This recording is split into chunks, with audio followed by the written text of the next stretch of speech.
영국의 거부인 피처 제럴드라는 사람이 있었습니다. 이 사람은 아내를 너무나도 사랑하는 사람이었습니다. 근데 그 아내가 그만 돌아가셨습니다. 마음이 너무 아팠던 그는 그 아내가 남겨두고 간 10살짜리 외아들, 그 아들을 사랑하고 그 아들을 보살피는데 모든 것을 집중했습니다. 그런데 그 아들도 얼마 지나지 않아서 또 죽어버렸습니다.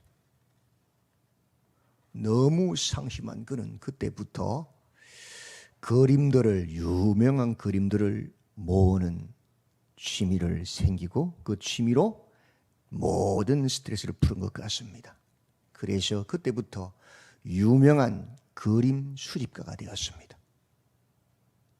그렇게 평생 그림들을 수집했던 그도 나이가 들어 죽게 되었습니다. 그는 죽기 전에 유언장을 작성해 놓았습니다.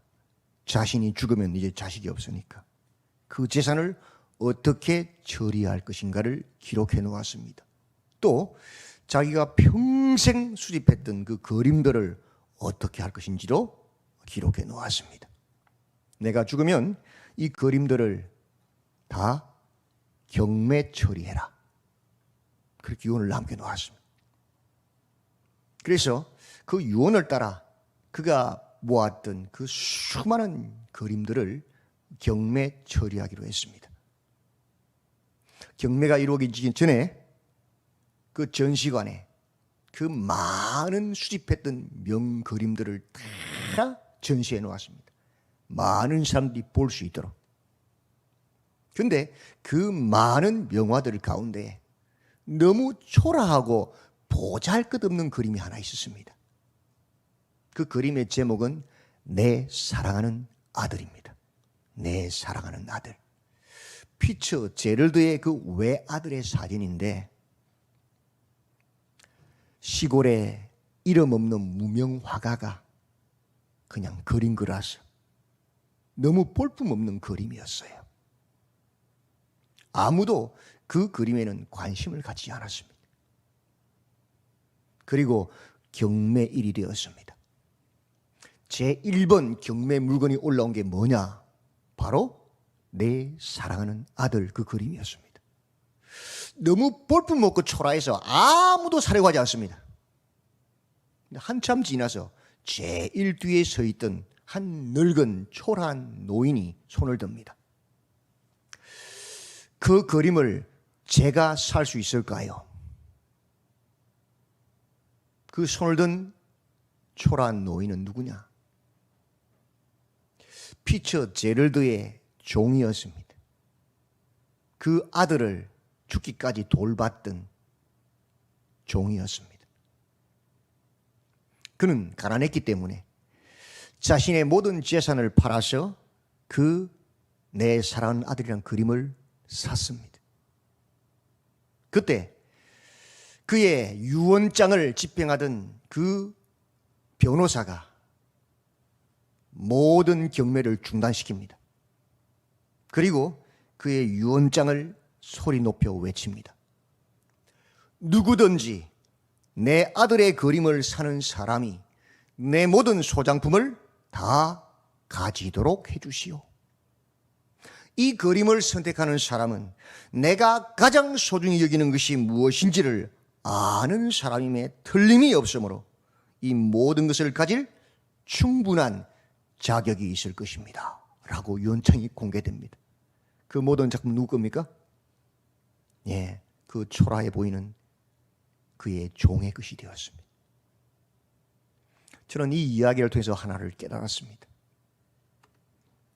하나님 아버지의 마음입니다.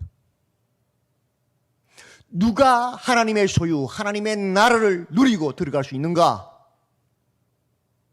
그 누구도 아니다.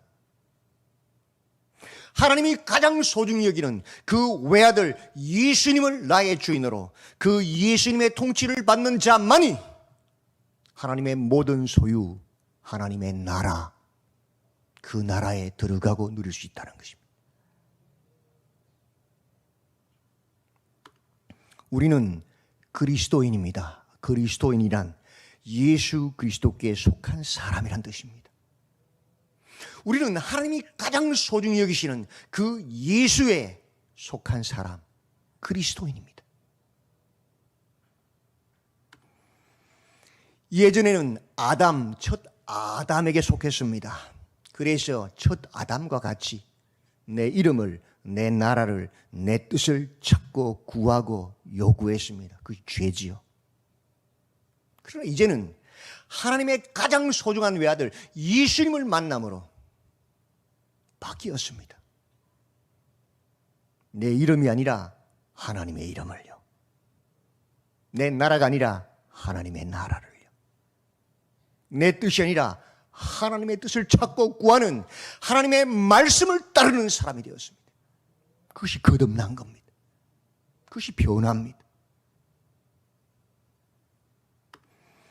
하나님의 뜻을 행함으로 세상과 구별되어짐으로 하나님의 은혜의 영광을 찬송하고 그의 영광의 찬송이 되고 그의 영광을 찬송하는 그리스도의 사람, 그리스도인, 성도, 교회가 된 것입니다. 그것이 우리의 변화입니다. 에베소서는 우리에게 말씀합니다. 우리는 하늘에 속한 신령한 복을 받은 사람이다. 하늘에 속한 신령한 복들이 무엇이냐? 창세전에 성부 하나님께서 우리를 택하신 것이다. 예정하신 것이다. 그 복을 받았다. 그래서 우리가 하나님의 자녀가 된 것이다. 성자 예수님께서 우리를 대속하여 십자가 죽으시고 피를 쏟으시고 부활하심으로 우리 죄를 사함받은, 구속받은, 복을 받은 사람들이다. 성령을 보내셔서 인치심으로 우리 안에 거하시고 우리를 가르치시고 인도하시는, 성령이 거하시는 하나님의 성령의 전이 된 하늘의 신령 속한 복을 받은 사람들이다. 맞지요? 그것이 우리다. 하나님께서 죄와 허물로 죽었던 우리를 살리셨다. 무엇을 위해서? 택하시고 구속하시고 성령으로 인치셨느냐? 무엇을 위해서? 하나님의 영광을 찬송하게 하기 위해서다. 맞지요? 그것이 주님의 목적이다. 우리는 사도들과 선지자들의 터 위에 주 안에, 성령 안에, 그리스도 예수 안에 성전이 되어 가야 한다. 하나님의 거하실 처소가 되어야 한다. 함께 교회로, 성전으로 지어져 가야 한다 라고 에베소서는 우리에게 말씀합니다. 그것을 위해서 우리가 부름받았거든. 그의 부르심에 합당하게 행해야 한다는 것입니다. 더 이상 이방인의 행함같이 과거의 우리 모습으로 살아서는 안 된다. 그건 벗어버려야 된다. 과거에 우리가 좋아하고 추구하던 것들은 다 배설물로 벗어버려야 한다. 적극적으로는 예수 그리스도를 따라 행해야 한다. 모범이신 예수님을 따라가야 된다. 그것이 우리다. 5장에서 그러므로 사랑을 받는 자녀같이 너희는 하나님을 본받는 자가 되고 그리스도께서 너희를 사랑하신 것 같이 너희도 사랑 가운데서 행하라. 사랑을 받아본 사람이 사랑을 할 줄 압니다. 우리가 어떤 사랑을 받았습니까? 창세전에 택함받은 하나님의 사랑을 받았습니다. 예수님의 십자가의 죽으심과 부활하심으로 죄를 사함받는 그 놀라운 사랑을 받았습니다. 우리 속에 성령을 모시는, 성령으로 인지심 받는 그 놀라운 사랑을 받았습니다. 그렇다면 우리는 누구를 본받아야 합니까? 하나님을 본받아야 합니다. 사랑 가운데서 행하는 하나님의 백성이 되어야 하는 것입니다. 구체적으로 어떻게 그렇게 사랑해야 됩니까? 첫째는 부부관계입니다. 부부요. 아내들이요 자기 남편에게 복종하기를 주께 하듯 하라. 교회가 그리스도에게 하듯이 아내들도 범사에 자기 남편에게 복종하라. 교회가 예수님께 복종하듯이. 남편들아, 아내 사랑하기를 그리스도께서 교회를 사랑하시고 그 교회를 위하여 자신을 주심같이 하라. 예수님께서 교회를 위하여 자신의 피를 흘리시고 죽으신 것처럼 남편들아, 아내를 사랑하라. 그렇게 아내는 남편에게 복종하고 남편은 아내를 사랑함으로 우리는 살아가야 합니다. 왜냐하면 이는 곧 물로 씻어 말씀으로 깨끗하게 하사 거룩하게 하시고 자기 앞에 영광스러운 뭘요? 교회로 세우시기 때문이다. 교회가 무엇입니까? 그리스도 예수 안에서 거룩 구별되어지고 성도라 부르심을 입은 자들이 교회입니다. 가장 작은 교회가 무엇입니까? 예수 믿는 한 남자와 예수 믿는 한 여자가 사람들 복수잖아요. 같이 사는 게 바로 부부입니다. 가장 작은 교회가 바로 부부입니다. 우리를 가장 작은 단위의 교회로 부르신 분이 하나님이십니다. 그래서 각각 자기의 아내 사랑하기를 자신같이 하고 아내도 자기 남편을 존경함으로 우리가 그 가장 작은 교회를 이루어서 하나님께 영광을 돌리도록 하시기 때문입니다. 아내가 남편에게 순종하고 남편이 죽기까지 아내를 사랑하는 그 모습을 보면 많은 사람들이 부러워하지 않겠습니까? 아름답지 않습니까? 그것을 통하여 예수가 누군지 하나님을 믿는 사람들이 누군지를 보여주고 하나님께 영광을 돌리는 것입니다. 두 번째는 가정입니다. 오늘 본문입니다. 자녀들아, 주 안에서 너희 부모에게 뭐라고요? 순종하라. 이것이 옳으니라. 옳다는 말은 공의, 공적인 의라는 것입니다. 의무라는 것입니다. 하나님의 뜻이란 것입니다. 자식이 부모를 주 안에서 공경하는 것, 순종하는 것, 그것은 하나님의 뜻입니다. 하고 말고가 아니고 이건 의무입니다. 그것을 통하여 하나님께 영광을 돌립니다. 4절에 또 아비들아 너희 자녀를 노엽게 하지 말고, 이 아비들은 부모를 말합니다. 대표성을 가지고 있지. 부모들아 너희 자녀를 노엽게 하지 말고 오직 주의 교훈과 훈계로 양육하라. 부모는 자녀를 주의 교훈과 훈계로 양육함으로, 자녀를 노엽게 하지 아니함으로 부모의 모습을 보이고 그것을 통하여 하나님께 영광을 돌립니다.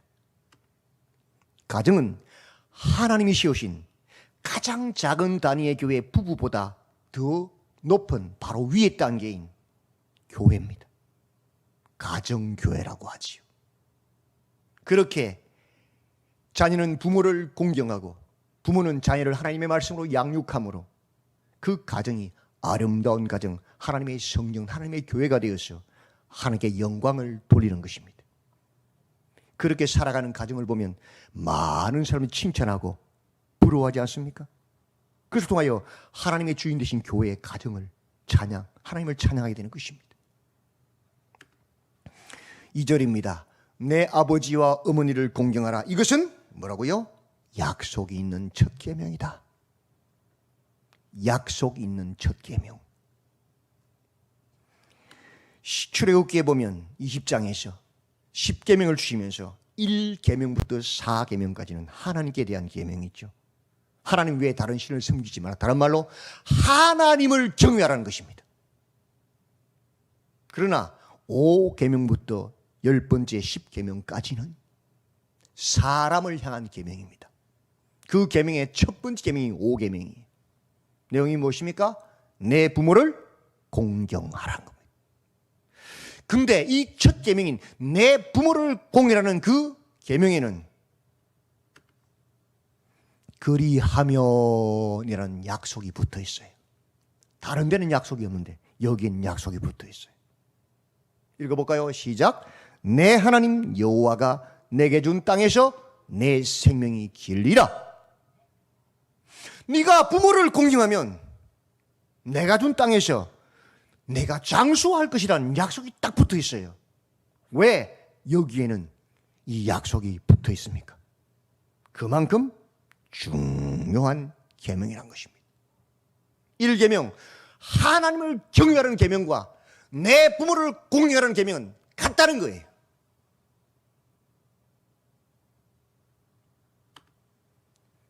오늘 본문 3절에 이로써 내가 잘 되고 땅에서 장수하리라 또 약속이 붙어 있습니다. 우리가 부모를 공경하면 땅에서 잘 되고 장수하는 복을 준다는 것입니다. 약속입니다. 효는 사람에게 있어서 제일 중요한 덕목, 하나님의 제일 뜻입니다. 그래서 사람을 향한 계명의 제1번이 부모를 공경하라는 것입니다. 누구든지 하나님을 사랑하노라 하고 그 형제를 미워하면 이는 거짓말하는 자니 보는 바 그 형제를 사랑하지 아니하는 자는 보지 못하는 바 하나님을 사랑할 수 없느니라. 사람에 대한 제1계명, 눈에 보이는 부모를, 나를 낳으시고 키우신 그 부모를 공경하지 못하면서 눈에 보이지 않는 하나님을 경외한다는 것은 어불성설, 말이 안 되기 때문입니다. 우리는 눈에 보이는 부모를 공경함으로 하나님을 경외하는 것입니다. 그것이 나타나는 것입니다. 그것이 순종 아닙니까? 내 아버지와 어머니를 공경하라. 이것은 약속 있는 첫 계명입니다. 이를 통하여 죄와 허물로 죽었던 우리가 하나님께 영광을 돌릴 수 있습니다. 눈에 보이지 아니하는 하나님을 섬기는 것을 나타내는 것입니다. 그 말씀에 순종함으로. 5월은 가정의 달입니다. 오늘은 어버이 주일입니다. 하나님의 말씀에 순종하셔서 서로 사랑합시다. 또 부모를 공경합시다. 이를 통하여 하나님께 영광, 하나님을 찬양합시다. 피처 제럴드의 유언을 기억합니다. 누구든지 내 아들의 그림을 사는 사람이 내 모든 소장품을 다 가지도록 하시오. 하나님이 가장 귀히 여기는 분이 누굽니까? 예수 그리스도입니다. 예수 그리스도를 가장 소중히 여기고 예수 그리스도의 통치를 받는 사람, 하나님 아버지의 마음을 알아서 하나님을 경외하고 약속 있는 첫 계명 부모를 공경하는 사람이 됩니다. 이 놀라운 하나님을 경외하고 부모를 공경하는 말씀을 통하여서 땅에서 잘 되고 장수하는 복을 누리시고 또 하나님께 영광을 돌리시는 우리 모든 성도님들이 다 되시기를 주님의 이름으로 축원드립니다. 아멘.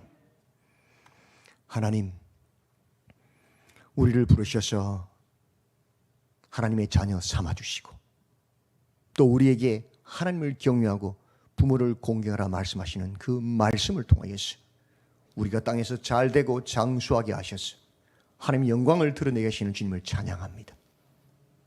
가정의 달 또 어버이 주일 주님 주의 말씀을 기억하고 서로 사랑하게 하시고 또 부모를 공경하게 하셔서 하나님께 영광을 돌리고 땅에서 잘 되고 장수하는 복을 누리는 우리 모두가 되게 하여 주시옵소서. 예수님의 이름으로 기도드리옵나이다. 아멘.